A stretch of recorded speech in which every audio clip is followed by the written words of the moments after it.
E vamos acompanhar agora a entrevista coletiva do técnico Felipe Luiz após essa vitória do Mengão Queridão no sufoco. A base resolveu, Josuá marcou ali já no finalzinho da etapa final, 1-0 Flamengo para cima do Botafogo da Paraíba. E olha só o que o técnico Felipe Luiz falou nessa entrevista coletiva após esse jogo, né? O jogo foi ali com o time todo de reserva. Felipe Luiz mandou essa aí, acompanha aí. Vitória importante contra o Botafogo da Paraíba, estreia na Copa do Brasil, jogando aqui em São Luís. O Flamengo criou muitas oportunidades, mas o que é que faltou para esse placar ser mais elástico, vamos dizer assim? O gramado contribuiu com essa questão, já que é um gramado fofo, pesado, e quem joga aqui normalmente no Castelão sente bastante. Boa noite. Fizemos um jogo com muito volume, muita posse, criamos muitas chances e faltou fazer o gol. Faltou colocar a bola para a rede. E hoje era um daqueles dias assim que o brilho, né, na frente do goleiro estava apagado. Mas continuar trabalhando, continuar assistindo para poder evoluir nesse aspecto aí que os jogadores sabem, porque eles mesmos são os que mais se cobram e mais ficam doloridos quando erram gols, com uma oportunidade de fazer o que é mais bonito no futebol, que é fazer um gol e comemorar com a torcida. Quando eles não fazem, eu sei que eles ficam sentidos. E hoje todos eles do ataque tiveram chances e no final não, só quem fez foi o menino da base, né? Então, vamos continuar evoluindo nesse aspecto. O campo realmente sem palavras, sem condições. Sem condições. Mas prefiro olhar para onde eu controlo, que é a minha equipe, e agora pensar para frente. Felipe, boa noite, parabéns pela vitória. Muita gente fala que deveria ser elástico, enfim, o resultado, mas, como você citou, o gramado teve foi um fator importante para atrapalhar o jogo do Flamengo, né? Como pegar esse jogo de hoje e pegar alguma coisa positiva e, sei lá, talvez colocar isso como algo positivo para o decorrer da temporada? Não, hoje temos inúmeras coisas positivas durante o jogo.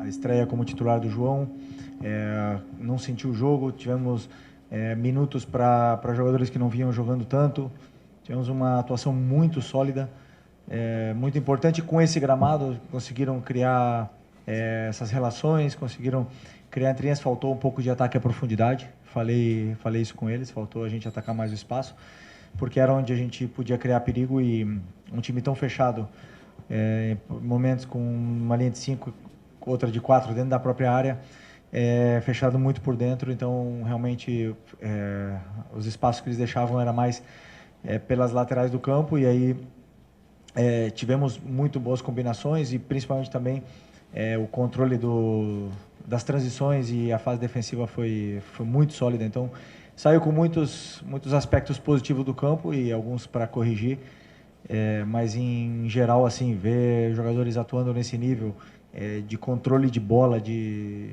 domínio, essas relações entre eles nesse gramado, porque o nível desses jogadores são muito alto. Felipe, boa noite, parabéns pela vitória. Vocês estão no meio de uma sequência de viagens muito difíceis, uma logística muito difícil. Vir a São Luís, depois ir a Belo Horizonte, em seguida ir a Santiago del Esteiro.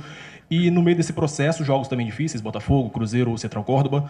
E vocês, já nesse primeiro jogo, por mais que tenha uma logística complicada de vir a São Luís, chegar de madrugada, vocês receberam um apoio gigantesco do torcedor daqui do Maranhão, um incentivo desde o aeroporto, ao hotel, a chegada do estádio.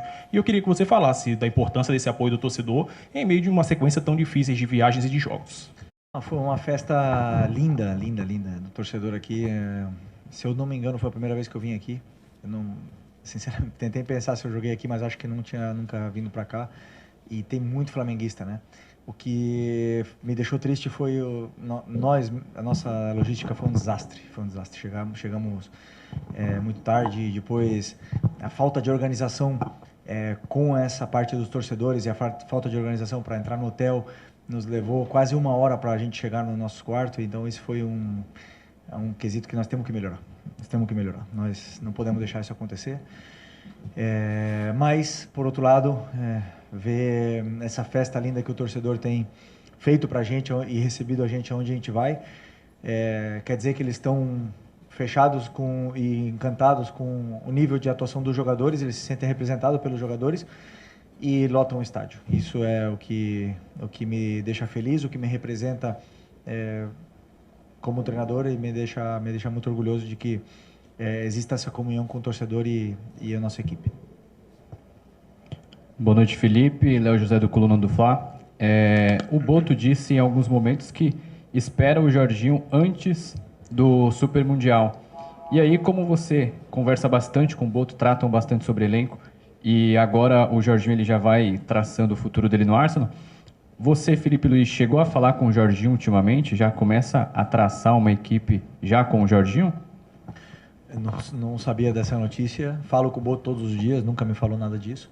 O Jorginho não é jogador do Flamengo, é do Arsenal, e, portanto, não posso falar de jogadores que não pertencem ao Flamengo, né? Mas grande jogador, um grande respeito por ele, e é bom que o Flamengo esteja olhando esse tipo de jogador de alto nível para poder melhorar ainda mais o nosso elenco, mas no momento eu não sei nada. Felipe, boa noite. Thiago Lima aqui do GE. Eu queria que você comentasse um pouquinho sobre o Joshua, o Felipe, que foi seu jogador, né, no Sub-17. O que te chamou a atenção nele, até para furar a fila do Sub-20, né, de vários jogadores do Sub-20, mas ele veio já para o profissional. E o que te chamou a atenção do período que você treinou ele? Bom, o Joshua era meu camisa 10 no Sub-17. Me emocionei muito, né, quando ele fez o gol. Assim, eu acho que para um treinador, poucas coisas que você vai fazer vai te deixar tão realizado como colocar um menino de 17 anos, que foi o teu jogador na base, e ele praticamente, acho que no segundo toque na bola, ele fazia o gol 1-0, que não é o 3 ou 4-0. Isso me deixa extremamente feliz, né? O que eu vivi hoje com ele me deixou muito emocionado, realmente muito emocionado. Um menino muito especial, era, como eu te falei, é o meu camisa 10 no Sub-17. O primeiro título da minha carreira como treinador, ele participou, foi uma peça muito importante na equipe. Eu fazia muitos movimentos específicos para ele, né, para que a equipe girasse em torno dele. Eu sei o talento que ele tem. É um meia que joga na mesma posição do Arrascaeta, tem um talento e tem principalmente muita frieza na área. É um cara que decide muito bem. Tem as tomadas de decisões dele sempre são muito assertivas na área, e um jogador que perde pouco a bola, tem uma visão de jogo muito boa. Então, além do carinho que eu tenho por ele, porque é um menino que entra, você vê o brilho, a energia que ele entra, positivo sempre, os jogadores adoram ele, encaixa muito bem no grupo, e eu sinto como se tivéssemos contratado um jogador nesse momento. Ganhar um menino de 17 anos que entra sem medo desse jeito é muito especial para mim. Fiquei muito feliz hoje, muito emocionado. Felipe, boa noite. Queria que você falasse um pouco do Michael, que é um jogador extremamente voluntarioso, esforçado, mas que não tem conseguido fazer os gols, que a gente sabe que é importante para a afirmação do atacante. Falar para a gente nesse sentido. O Micha, realmente, assim, ele na frente do gol, no terço final, no último momento ali, ele está pecando um pouco, né? Aí entra um pouco o que eu falei do brilho, né? Os jogadores de frente, eles passam por essas fases mais goleadoras, menos goleadoras, e eles te dão essa sensação de perigo sempre que chegam ali. Então o Michael está fazendo tudo certo, assim, para a equipe, pressiona, ataca espaço, tem um contra um, se associa bem com os companheiros, faz todos os movimentos, mas o último momento ele está pecando um pouco, né? Então, assim, mas ele é o cara que mais fica no treino depois que acaba o treino para fazer complemento, para fazer finalização, para fazer esse ajuste que falta, e assim, recuperar um pouco de novo esse brilho, né, que eu falei, porque é um jogador muito importante para mim, para a equipe. É um jogador muito importante, foi titular ano passado comigo na final da Copa do Brasil, foi titular toda a parte final, foi titular da Supercopa, foi titular praticamente todo momento até ter essa lesão. E sempre que um jogador volta de lesão, ele ainda volta um pouco se encontrando, né? Então, assim, eu acredito que a atuação dele, por não ter feito bem esse último terço, e a torcida que acabou pegando um pouco no pé dele, acaba afetando um pouco a parte mental, mas já estou aqui para não desistir de nenhum jogador, como eu falei para vocês. Eu nunca vou desistir de nenhum deles enquanto eles estiverem aqui, para poder recuperar a melhor versão dele e o brilho que ele tem. Felipe, uma segunda pergunta, já que estamos falando de base também, sobre 2 jogadores do Sub-20 que não têm sido relacionados por você ultimamente. Um é o Wallace Ian, que vinha entrando com você no Carioca, vinha entrando bem, inclusive. Tem muito torcedor que pergunta, poxa, por que o Wallace Ian, inclusive, não poderia ter vindo para esse jogo de hoje? E o outro é o Guilherme, que vinha sendo utilizado muito por você, principalmente ano passado, né, na sua reta final, e que também não voltou esse ano. Bem, o Wallace é um jogador também que eu tenho muito carinho, o Guilherme também, adoro esses meninos, adoro todos eles que trabalharam comigo lá, eu tenho uma relação muito especial com eles. O Wallace, quando eu faço a lista da relação para o jogo, eu penso no jogador que vai jogar, na possível troca. Então eu tenho, hoje com a volta do Pedro, com o Juninho, com o Bruno, com o Plata, eu estou coberto nessa posição, né? Eu não, nesse momento eu vejo eles na frente do Wallace, né? Então o Wallace agora precisa continuar fazendo o que ele estava fazendo, que é fazer gols, é se destacar no Sub-20 e chamar na minha porta, fazendo dentro do campo. E aí eu sei que eu posso contar com ele, porque é um jogador que tem as características de 9 que eu gosto, né? Então, e aliás tem a relação comigo que é muito boa. O Guilherme também passa por um processo parecido com o do Wallace.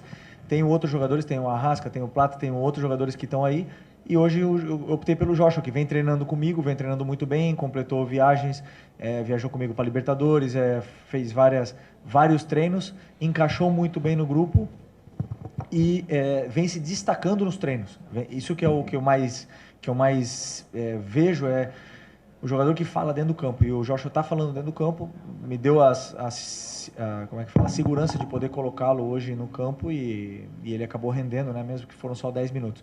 Então é um processo de concorrência muito grande que eles têm, aliás, pelo craque, estrela e ídolo que é o Arrascaeta, que está na frente deles hoje, mas que eles possam se espelhar e poder sempre ser uma opção para mim quando eu precisar. Felipe, boa noite. Rádio Tabajara de João Pessoa. Eu queria te perguntar sobre o adversário, né? Imagino que naturalmente você já está acostumado a enfrentar times com linhas baixas, né? Enfim, que vem para uma bola. O Flamengo teve bastante volume e várias oportunidades. Mas queria uma avaliação tua sobre esse adversário, um time de Série C, um investimento evidentemente muito menor do que é o do Flamengo. A avaliação do adversário e como se portou a tua equipe também diante dessa situação de jogo. Primeiro tempo talvez um pouco o ritmo mais baixo, no segundo vocês conseguiram encontrar o gol. Bom, a análise que eu fiz do Botafogo da Paraíba foi onde eu imaginei um jogo difícil pelo gramado, pela situação do gramado, de campo, mas assim, reconhecendo claramente a nossa superioridade técnica, né, dos jogadores, assim. Por mais que tenha um time bem qualificado, um time que você vê que estão com as ideias muito claras, bem treinado, principalmente na fase defensiva, me demonstrava que iríamos ter dificuldade de entrar por dentro nessa equipe. Mas, claro que o campo e a circulação de bola sempre fica um pouco mais lenta nesse aspecto, mas não posso deixar de reconhecer que antes, na análise que eu fiz, eu senti que sim, éramos bem superiores ao time deles.